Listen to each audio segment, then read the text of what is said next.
Today on William's Adventures, I'm going to show you the projects I've been working on and my ideas. So I'm going to turn the camera around and show you my latest project.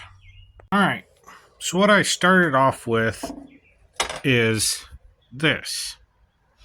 I just glued two wood blocks together with a dowel and then took pipe, cut it into 1-inch pieces,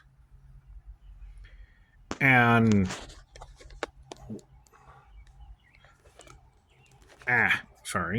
then took a piece of plastic, cut it 2 inches by 7/8, and basically hot glued it on. This way, I have an initiative tracker. And then for my main characters, once this is like all dry, I can sand it or paint it or do whatever, write their name on there. And then as we go down the list,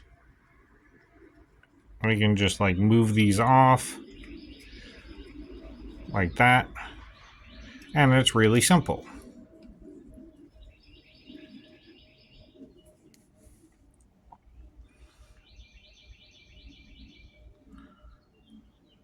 But that's the first project I've been working on.